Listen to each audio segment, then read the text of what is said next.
Monsieur le grand rabbin Albert Guigui, grand rabbin de Bruxelles, merci d'être avec nous ce matin sur Studio Kalita. Bonjour, Boker Tov. Oui, bonjour, Boker Tov. Merci encore d'être avec nous ce matin. Alors, nous vous avons sollicité, bien entendu, à la suite de l'entrée en vigueur de cette interdiction de la shrita en Belgique, ou on va être plus exact, dans certaines régions de la Belgique. Alors, nous voudrions que vous nous expliquiez d'abord exactement quelles sont les régions aujourd'hui où en Belgique il est interdit formellement par la loi donc de procéder à l'abattage rituel. Oui, alors pour comprendre la situation, il faut savoir que la Belgique est un pays fédéral et qu'il est divisé en 3 régions. Et chaque région a des compétences propres. Et la shrita fait partie des compétences spécifiques des régions. Et ce sont les régions qui peuvent donc déterminer le statut de la shrita. En fait, il y a la Flandre, il y a la Wallonie et il y a Bruxelles-Capitale. En Flandre, la loi est passée et depuis le 1er janvier, il est interdit d'abattre sans étourdissement les bêtes en Flandre. En Wallonie, la même loi est passée, mais elle ne sera effective qu'à partir du 1er septembre 2019. Pourquoi ce délai? C'est pour permettre aux abattoirs de s'outiller et d'avoir les éléments nécessaires pour assurer le changement.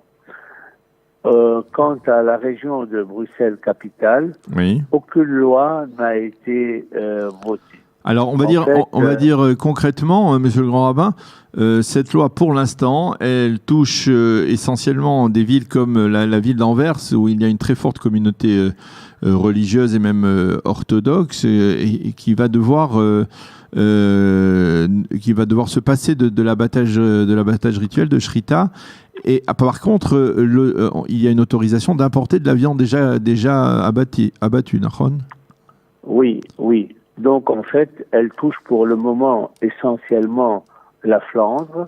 Et quand on parle de la Flandre, c'est Anvers qui est visé. Alors, on peut abattre, si on veut, encore à Bruxelles, sans limite. Et on peut aussi encore abattre en Wallonie jusqu'au 1er septembre. Mais dans tous les cas, l'importation de la viande cachère est prévue par la loi et elle est autorisée. Ça veut dire que concrètement, dans les prochains jours à Anvers, il n'y aura pas de pénurie, on va dire, de viande, à votre avis ? Non, il n'y aura jamais de pénurie de viande parce que dans tous les cas, l'importation de la viande cachère est toujours permise. Et elle est même prévue par la loi. C'est-à-dire que la loi prévoit l'importation de la viande cachère. Et c'est ça l'hypocrisie de cette loi. Parce que je ne comprends pas. Si on lutte pour le bien-être des animaux, eh bien, on doit être conséquent avec soi-même. Et on doit interdire l'abattage rituel partout. On doit interdire l'importation. Parce qu'en autorisant l'importation, comme si on disait, bien, une vache belge ou une vache flamande a plus de chances, plus de mérite qu'une vache qui se trouve à Bruxelles ou à Lille. C'est un peu inconséquent. Mais et vous avez essayé, vous, par exemple, dans vos contacts avec les autorités, est-ce que vous avez essayé d'avancer, par exemple, ce type d'argument pour essayer de les dissuader de faire cela ? Non seulement on a avancé ces arguments, mais nous trouvons que cette loi est injuste et injustifiée. Elle est injuste parce que la base de leur raisonnement, c'est que la shrita fait souffrir les bêtes plus que l'abattage normal. Or, nous avons apporté des preuves scientifiques, des preuves, des témoignages de vétérinaires de plus haut niveau et de neurologues de renommée internationale qui témoignent et qui prouvent que la shrita ne fait pas plus souffrir les bêtes que l'abattage normal. Donc, il n'y a absolument aucune preuve scientifique que la shrita fait souffrir plus l'animal que. Et alors pourquoi vous n'avez pas été entendu? Pourquoi on a l'impression que c'est très difficile de faire passer ce type d'argument, parce que même dans d'autres pays, on a l'impression que, on va dire et je pense essentiellement aux écologistes ou à certains partis, on va dire humanistes, qui sont choqués par certaines pratiques, on va dire d'abattage. On a l'impression que ça ne les touche pas. Et pourquoi? Je vais vous expliquer pourquoi. Parce que aujourd'hui, dans toute l'Europe, mais surtout en Belgique, les mouvements de protection des animaux, les sociétés protectrices des animaux sont extrêmement puissants. Et ils font un lobbying extrêmement agressif et essayent par tous les moyens de faire pression sur les parlementaires.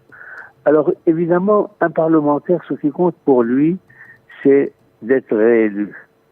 Et aucun parlementaire ne veut ou ne peut se permettre de se mettre à dos des sociétés protectrices des animaux. Et c'est la raison pour laquelle on ne rentre pas dans le fond du problème. Ce qui compte, c'est qu'il y a un désir d'interdire. Il y a la société protectrice des animaux qui fait une pression énorme. Donc, on se soumet. Parce que ce qui est encore... pourquoi je disais que c'est injuste?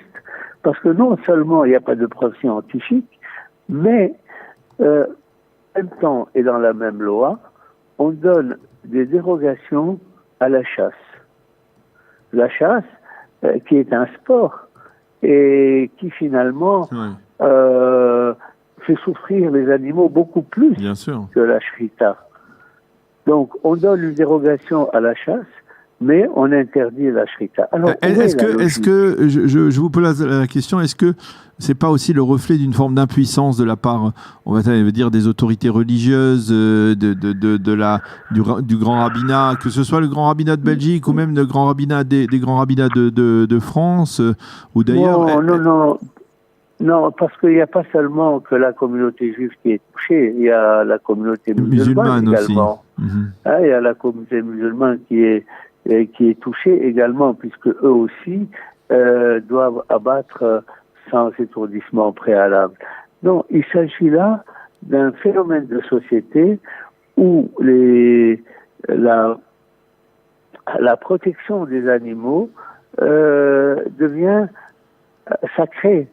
Et aujourd'hui, on fait passer des lois où les droits des animaux sont égaux aux droits des hommes. Oui. Alors... Et ça, c'est terrible parce que ça touche non seulement à l'abattage selon le rite religieux, mais ça touche la recherche scientifique, et ça touche beaucoup de domaines. Oui. Alors, à votre avis, est-ce que, parce que on peut craindre que cette loi soit une sorte de précédent dans d'autres pays en Europe. Je sais qu'en France, il en a été question déjà, mais ça avait été maîtrisé, on va dire, à l'époque. Est-ce que vous avez, vous, le sentiment que on est sur une pente progressive qui va irrémédiablement conduire d'autres gouvernements européens à prendre le même type de mesures contre l'abattage rituel, contre la shrita? Alors voilà, c'est ça notre crainte. En fait, je vous dirais qu'à la limite, cette loi, cette interdiction ne nous touche pas tellement. Elle ne nous touche pas tellement parce que d'abord, on peut encore abattre dans Bruxelles capitale. On peut importer la viande cachère de partout, ce que nous faisons déjà maintenant, avant l'entrée en vigueur de cette loi. Mais pourquoi nous nous battons? Nous nous battons et nous continuerons à nous battre parce que, tout simplement, nous craignons l'effet boule de neige. La Belgique est au cœur de l'Europe. Et si cette loi passe, demain, d'autres pays vont être tentés de faire passer la même loi. Et c'est ça notre inquiétude. Et c'est la raison pour laquelle nous nous sommes adressés à la Cour constitutionnelle pour leur demander d'annuler cette loi parce que nous considérons qu'elle est contre la Constitution belge qui assure le respect des principes religieux et la liberté de culte et la liberté de penser. Et nous attendons donc aujourd'hui avec beaucoup d'impatience le verdict de la Cour constitutionnelle. Qui doit intervenir aujourd'hui même? Non, pas aujourd'hui, mais ce sera dans le courant de 2019. Ah, dans le courant de 2019. Et nous espérons que la Cour constitutionnelle va considérer cette loi comme une atteinte à la liberté de religion. Et si la Cour constitutionnelle de Belgique ne nous donne pas raison, alors nous adresserons aux institutions européennes pour essayer de défendre notre cause. Une dernière question. On sait qu'il existe des relations entre le grand rabbinat d'Israël et les rabbins en Europe. Est-ce que vous pensez que le grand rabbinat d'Israël doit s'impliquer dans ce genre de démarche? Écoutez, moi je pense que le grand rabbinat d'Israël directement ne doit pas s'impliquer parce que vous savez que les pays en Europe sont jaloux de leur autonomie et de leur liberté d'action. Et l'immixtion dans les affaires privées des États n'est jamais bien perçue. Mais ce que nous avons fait, c'est que nos avocats, pour montrer l'importance de la shrita pour nos communautés, se sont adressés donc au grand rabbinat d'Israël, à la conférence des rabbins européens, qui nous ont fourni des lettres et des documents qui appuient notre demande et qui montrent que une communauté juive ne peut pas vivre sans qu'il y ait la shrita dans cette communauté. Et nous avons même évoqué ce qui n'a pas plu, bien sûr, aux parlementaires. Nous avons même évoqué l'époque noire de la guerre où, malheureusement, en 1933, la première loi qu'Hitler avait promulguée lorsqu'il est monté au pouvoir, c'était l'interdiction de la shrita. Alors, voilà. Monsieur le grand rabbin, on le voit, c'est à la fois une question, c'est surtout essentiellement, on va dire, une question de principe aujourd'hui. Est-ce que vous pensez que derrière cela, il y a aussi un risque pour d'autres pratiques communes, on va dire, du judaïsme, comme par exemple la Brit Mila, c'était aussi, il en a été question également il y a quelques années. Est-ce que là aussi vous pensez que on doit s'attendre pour les mêmes motifs, on va dire humanistes, à une remise en cause de cette pratique en Europe, dans certains pays d'Europe? Mais écoutez, on a vu déjà en Islande des tentatives d'interdiction de la Brit Mila et malheureusement des dérives comme celle-là sont possibles partout en Europe. Donc on doit être extrêmement vigilant et surtout nous devons être unis dans le combat que nous menons. C'est pas un combat d'un pays, mais c'est le combat du judaïsme européen. Et c'est la raison pour laquelle nous devons vraiment ensemble travailler la main dans la main pour essayer d'éloigner de tels dangers. Mais le risque est présent, il ne faut pas l'oublier.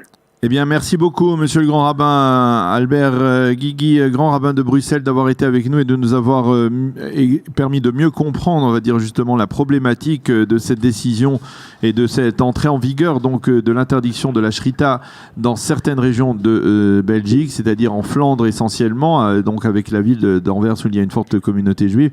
Merci d'avoir été avec nous et de nous éclairer là-dessus et bonne journée. Shalom, shalom. Merci beaucoup, merci à vous et bonne journée. Shabbat Shalom.